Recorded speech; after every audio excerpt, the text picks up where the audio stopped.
जय श्री राम, जय हनुमान, जय माता दी। श्रीमद् देवी भागवत पुराण की जय। आज सावन का पहला इतवार है। आज मैं आपको रविवार के सूर्य देव को प्रसन्न करने के लिए आपको उपाय बता रहा हूँ। सबसे पहले सूर्य देव जो हैं वो प्रसन्न होते हैं। उन पे जो मनुष्य पिता का कहना मानते हैं, पिता की सेवा करते हैं, सूर्य देव बहुत प्रसन्न होते हैं और उस पर कृपा करते हैं। दूसरी बात, सूर्य आज रविवार के दिन मनुष्यों को लाल वस्त्र धारण करने चाहिए और लाल लाल ही भोजन और लाल ही अपना दान चीज करनी चाहिए। लाल भोजन तकरीबन खाएं, जैसे राजमा हो गए, चकुंदर हो गई, लाल मसर हो गए, गाजर हो गई। ऐसे कोशिश करें कि लाल भोजन खाएं और लाल चीज दान करें। तांबे तांबे के बर्तन, तांबे का दान कर सकते हैं आप, गुड़ का दान कर सकते हैं आप, और इससे आपका सूर्य ठीक होगा। सूर्य ठीक होने से आपको जो सरकारी लाभ है वो मिलेगा आपको, प्लस आपकी सेहत जो है वो बढ़िया रहेगी, जिससे कि आपको रोग कभी नहीं सताएंगे, रोग दूर होंगे और आप पे कृपा होगी सूर्य देव की। अब आगे चलते हैं हम श्रीमद् देवी भागवत पुराण की ओर। व्यास जी द्वारा नवरात्र व्रत विधि का वर्णन तथा पूजा में निषिद्ध कन्याओं का विवेचन। सुशील वैश्या को देवी की प्रसन्नता प्राप्ति। जन्मेजय ने पूछा, द्विजवर, नवरात्र आने पर क्या करना चाहिए? विशेष करके शरत काल के नवरात्र का क्या विधान है? इसे विधि पूर्वक बताने की कृपा करें। विप्रवर, आपकी बड़ी बुद्धि विलक्षण है, मुझे विस्तार के साथ यह बताइए कि नवरात्र व्रत करने का क्या फल है और किस विधि का पालन करना चाहिए। व्यास जी बोले, राजन, कल्याणप्रद नवरात्र व्रत के विषय में कहता हूँ, सुनो। शरत काल के नवरात्रे में जैसे विशेष रूप से विधि पूर्वक भगवती की उपासना करनी चाहिए, वैसे ही वसंत ऋतु के नवरात्र में भी प्रेम पूर्वक पूजा करनी चाहिए। संपूर्ण प्राणियों के लिए शरद और वसंत, यह दोनों ऋतुएं यम दृष्टक नाम से कही गई है। यह दोनों ऋतुएं जगत के प्राणियों को महान कष्टप्रद है। अतः कल्याणकामी पुरुष यत्न पूर्वक दुर्गाचरण में तत्पर हो जाए। वसंत और शरद, यह दोनों ही अत्यंत भयंकर ऋतुएं मनुष्यों को रोगी बनाने में कुशल है।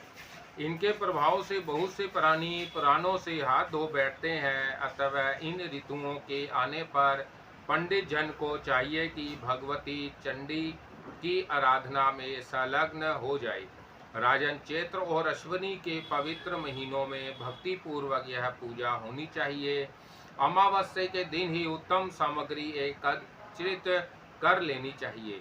उस दिन एक ही बार हविष्यात्र का भोजन करें। किसी समतल भूमि पर मंडप बनवाएं। मंडप 16 हाथ के विस्तार में बनाना चाहिए। खंभों और ध्वजाओं से मंडप को सजाया जाए। सफ़ेद मिट्टी और गोबर से उसे लिपवा दे। तदंतर मंडप के मध्य भाग में एक स्वच्छ समतल वेदी बनानी चाहिए। वह वेदी 4 हाथ लंबी चौड़ी और 1 हाथ ऊंची हो। भगवती को पधारने के लिए वही उत्तम आसन होता है। सुंदर बंधनवार और चांदनी से उसे सुशोभित करें। उसी रात ब्राह्मणों को आमंत्रित करें। वह ब्राह्मण देवी के रहस्य को भली भांति जानने वाले, सदाचारी, संयमशील तथा वेद वेदांग के पारगामी होने चाहिए। प्रतिपदा के दिन प्रायकाल समुद्र, नदी, सरोवर, बावली, कुएं अथवा घर पर ही सविधि स्नान करें। प्रतिदिन के प्रातः काल के जो नियम हो उन्हें पहले वर लें।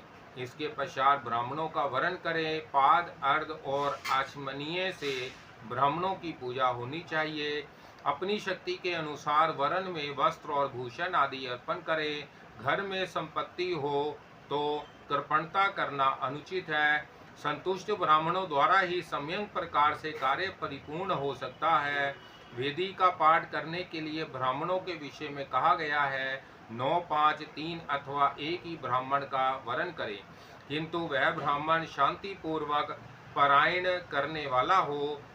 वैदिक विधि से व्यवस्थित वाचन करना चाहिए। वेदी पर रेशमी वस्त्र से आच्छादित सिंहासन स्थापित करें, उस पर भगवती जगदम्बा की प्रतिमा पधराएं। भगवती की 4 भुजाएं हो और हाथों में आयुध विराजमान हो। भगवती रत्नमय भूषणों से सुशोभित हो, गले में मोती की माला लटक रही हो, संपूर्ण शुभ लक्षणों से संपन्न सौम्य मूर्ति वह देवी दिव्य वस्त्र पहने हो। वह कल्याणमयी भगवती सिंह पर बैठी हो और भुजाओं में शंख चक्र गदा एवं पाद सुशोभित हो रहे हो। अथवा 8 भुजा वाली भगवती सनातनी की भी प्रतिष्ठा करने का विधान है। भगवती की प्रतिमा के अभाव में नवाण मंत्र से लिखे हुए यत्न को पूजा के लिए पीठ पर स्थापित कर लेना चाहिए। पास में ही कलश स्थापन कर लें। कलश को तीर्थ के पवित्र जल से भरकर उसमें सुवर्ण और पंचरत्न छोड़ना तथा पंच पल्लव रखना, ये सभी काम वेदों के मंत्रों का उच्चारण करके होना चाहिए। पास में चारों ओर पूजा की सामग्री रख ले। मंगल के लिए गीत और वाद भी कराना आवश्यक है। नंदा तिथि अर्थात प्रतिपदा में हस्त नक्षत्र हो तो उस समय का पूजन उत्तम माना जाता है। राजन, पहले दिन उत्तम विधि से किया हुआ पूजन मनुष्यों की अभिलाषा पूर्ण करने वाला होता है। उपवास व्रत, एक भुक्त व्रत अथवा नक्त व्रत, किसी भी एक व्रत का नियम करने के पश्चात पूजा की व्यवस्था करनी चाहिए। फिर तो प्रार्थना युक्त प्रतिज्ञा करे, देवी तुम जगत की माता हो, मैं उत्तम नवरात्र व्रत करूंगा। माता तुम मेरे सभी कार्यों में सहाय करने की कृपा करो। नवरात्र व्रत की पूर्ति के लिए अपनी शक्ति के अनुसार नियम पालन करना आवश्यक है। तदंतर विधि के साथ मंत्रोच्चारण पूर्वक पूजा करनी चाहिए। चंदन, अगरू, कपूर, मदार, कमल, अशोक, चंपा, कनेर, मालती, ब्रह्मा पुष्प आदि सुगंधित फूलों तथा सुंदर बिल पत्रों एवं धूप दीप से भगवती जगदम्बा की पूजा करें। अनेक प्रकार के फल भोग लगाएं। अर्घ देना परम आवश्यक है। नारियल, नींबू, अनार, केला, नारंगी और कटहल आदि सभी फूलों से देवी की अर्चा करें। राजन, फिर भक्ति पूर्वक अत्र भोग लगाना चाहिए। हवन करने के लिए त्रिकोण कुंड बनाना चाहिए अथवा उत्तम वेदी भी बनाई जा सकती है, किंतु वह भी त्रिकोण ही हो। प्रतिदिन भांति भांति के मनोहर द्रव्यों से प्रातः, संध्या और मध्या तीनों समय में भगवती की पूजा करें। गाकर, बजाकर और नाचकर बड़े समारोहों के साथ उत्सव मनाना चाहिए। नीचे भूमि पर सोना चाहिए। दिव्य वस्त्र, भूषण और अमृत के समान मधुर भोजन आदि से कुमारी कन्याओं की पूजा करनी चाहिए। पहले दिन एक की पूजा करे, फिर प्रतिदिन क्रमशः एक एक बढ़ाता जाए। दूसरे दिन 2 की, तीसरे दिन 3 की, इस प्रकार 9 दिन 9 कन्याओं का पूजन होना चाहिए। अपने धन के अनुसार पूजन में खर्च करना चाहिए। राजन, शक्ति रहते हुए यज्ञ में धन की कृपणता करना अत्यंत निषिद्ध है। राजन, पूजा विधि में 1 वर्ष की अवस्था वाली कन्या नहीं लेनी चाहिए, क्योंकि गंधा और भोग आदि पदार्थों के स्वाद से वह बिल्कुल अनभिज्ञ रहती है। कुमारी वही कहलाती है जो कम से कम 2 वर्ष की हो चुकी हो। 3 वर्ष की कन्या को त्रिमूर्ति और 4 वर्ष की कन्या को कल्याणी कहते हैं। 5 वर्ष वाली को रोहिणी, 6 वर्ष वाली को कालिका, 7 वर्ष वाली को चंडिका, 8 वर्ष वाली को शंभवी, 9 वर्ष वाली को दुर्गा और 10 वर्ष वाली को सुभद्रा कहा गया है। इससे ऊपर अवस्था वाली कन्या की पूजा नहीं करनी चाहिए, वह सभी कार्यों में निंद मानी जाती है। इन्हीं नामों से विधि पूर्वक पूजन करें। उन नामों कन्याओं के पूजन का फल भी बतलाया है।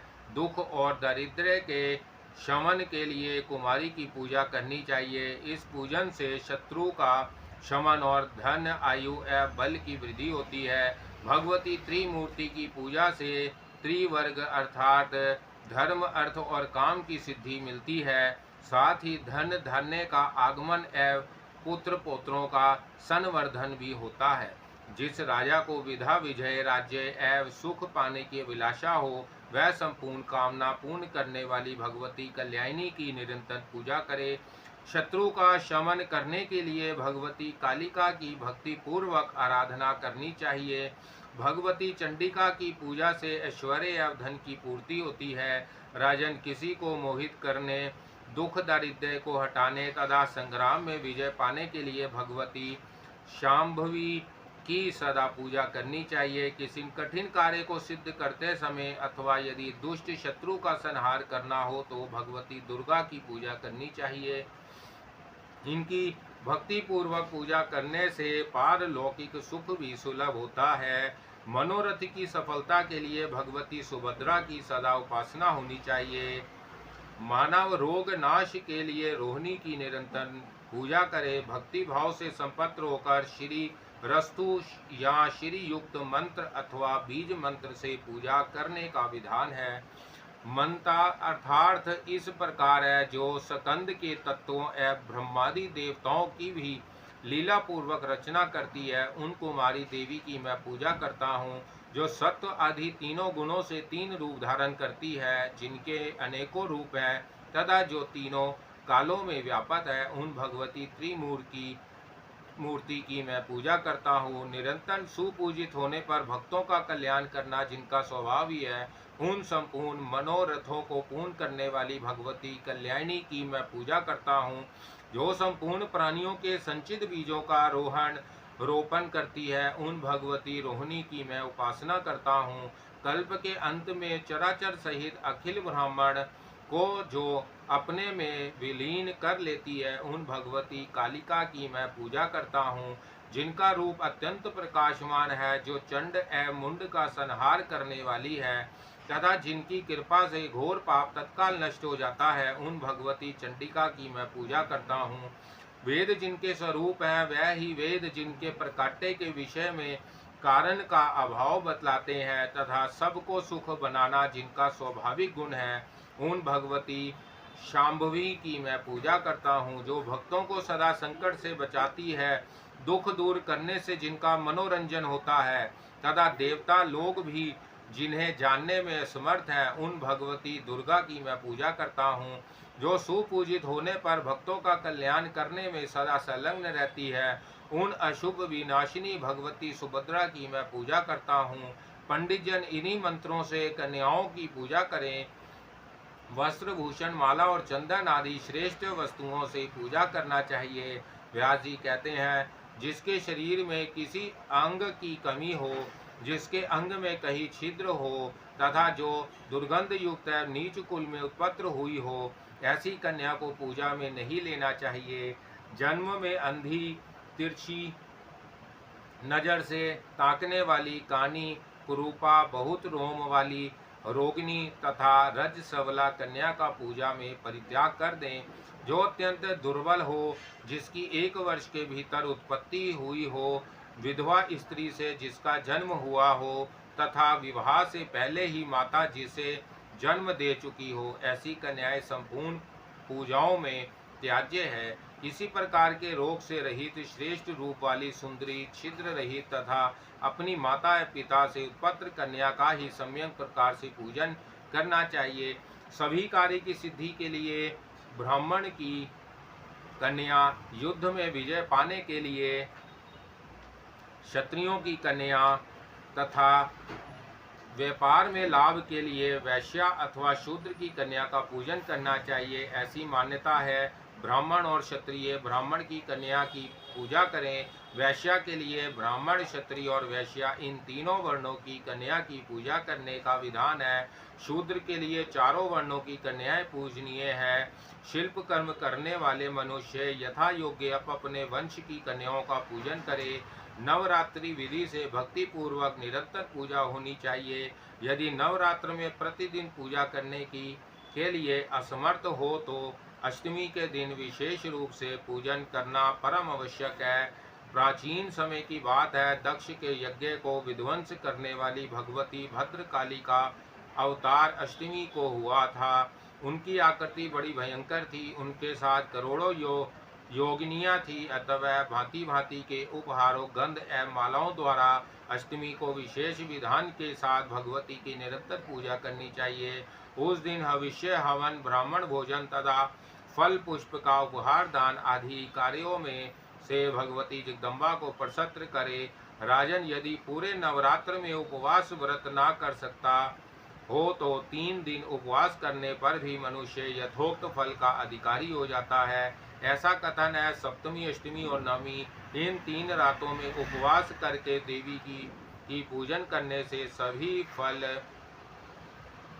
प्राप्त हो जाते हैं। देवी पूजन, हवन, कुमारी पूजन और ब्राह्मण भोजन, इन 4 कार्यों के संपन्न होने से संगोपार नवरात्र व्रत पूरा होता है। ऐसी उक्ति है। जगत में अन्य जितने व्रत एवं विविध प्रकार के दान हैं, वह इस नवरात्र व्रत की तुलना कदापि नहीं कर सकते, क्योंकि यह व्रत धन एवं धान्य प्रदान करने वाला, सुख और संतान बढ़ाने वाला, आयु और आरोग्यवर्धक तथा स्वर्ग और मोक्ष तक देने में समर्थ है। अतः जिसे विधा, धन या पुत्र पाने की इच्छा हो, वह मनुष्य सौभाग्यदायी मंगलमय व्रत का विधिवत अनुष्ठान करे।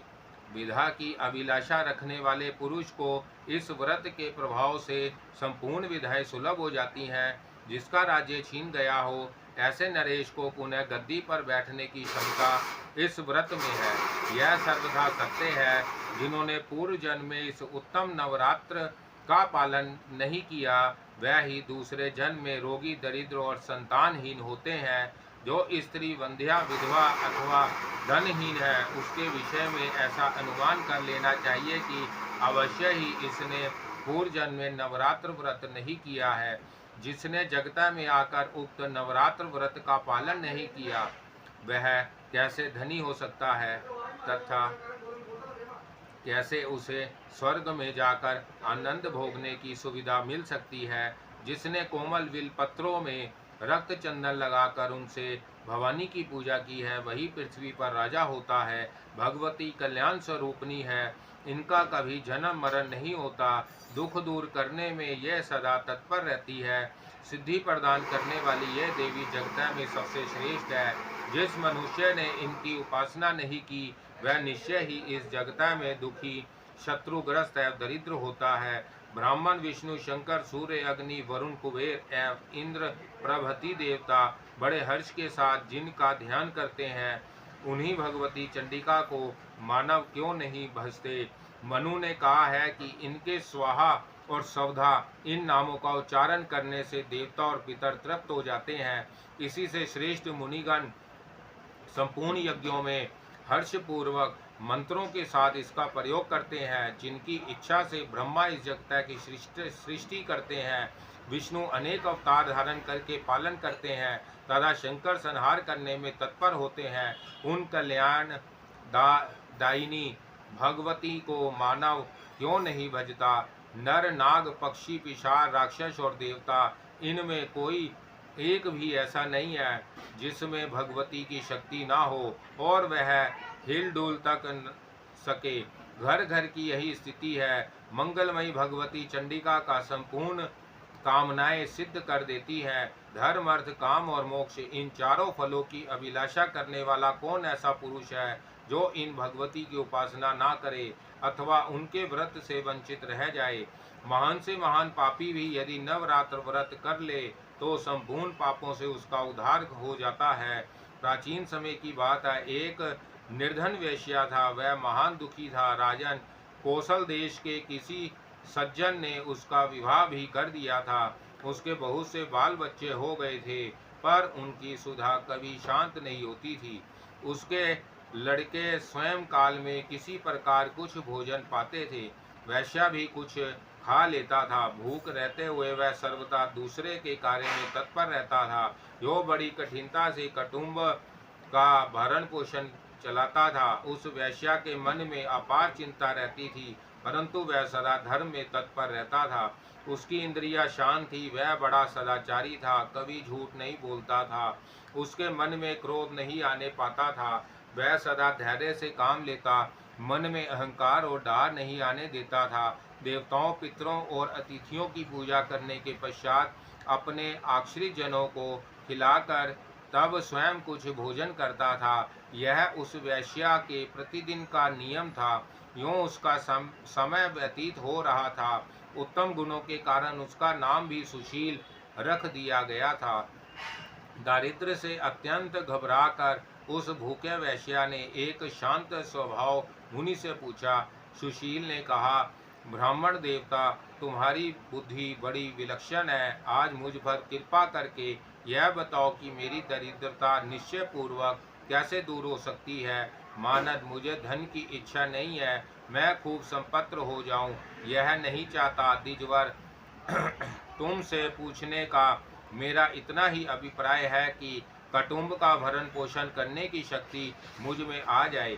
मेरी छोटी बच्ची और बच्चे भोजन पाने के लिए सदा रोते रहते हैं। घर में इतना भी अन्न नहीं है कि मैं उन्हें एक एक मुट्ठी भी दे सकूं। रोते हुए मेरे बालक घर से निकल गए, मैंने उन्हें त्याग दिया है। अतः अब मेरे हृदय में आग सा लग गई है, परंतु धन के अभाव में मैं कर ही क्या सकता हूँ। मेरी लड़की विवाह के योग्य हो गई है, मेरे पास धन है या नहीं, मैं क्या करूं।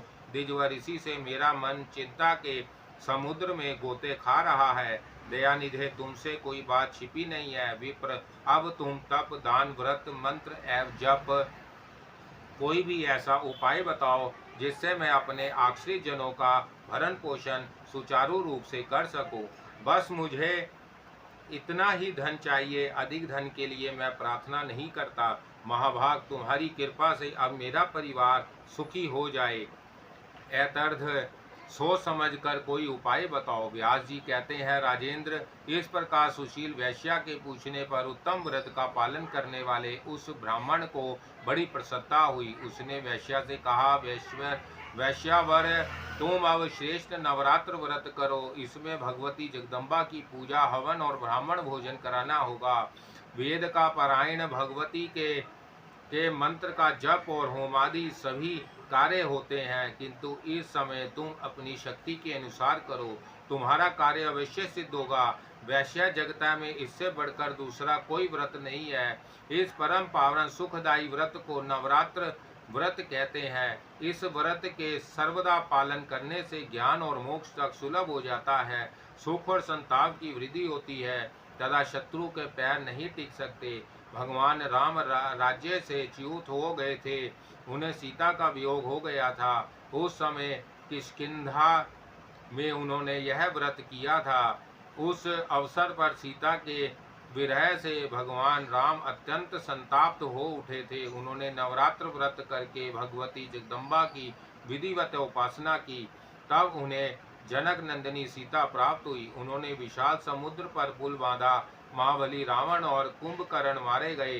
रावण कुमार मेघनाद की जीवन लीला समाप्त हुई। विभीषण को उन्होंने लंका का राजा बनाया। इसके पश्चात अयोध्या में आकर निष्कंटक राज्य भोगा। वैश्यवर, अमित तेजस्वी भगवान श्री राम को धरातल पर इस प्रकार की सुख सुविधा इस नवरात्र के प्रभाव से ही सुलभ हुई थी। व्यास जी कहते हैं, राजन, ब्राह्मण की यह बात सुनकर उस वैश्या ने उसे अपना गुरु बना लिया। साथ ही मायावी नामक भुवनेश्वरी मंत्र की उससे दीक्षा ले ली। फिर नवरात्र व्रत करके संयम पूर्वक उत्तम भक्ति के साथ उसने जप आरंभ कर दिया। अनेकों प्रकार के समान यथाशक्ति एकत्रित करके उनसे उसने भवानी की आदत पूर्वक पूजा की। 9 वर्षों के प्रत्येक नवरात्र में भगवती के माया बीज मंत्र का वह जप करता रहा। 9वें वर्ष के नवरात्र में अंतिम अष्टमी के दिन आधी रात के समय भगवती प्रकट हुई और उन्होंने उस वैश्या को अपने दर्शन दिए, साथ ही विविध प्रकार के वर देकर उसे कृतकृत्य कर दिया।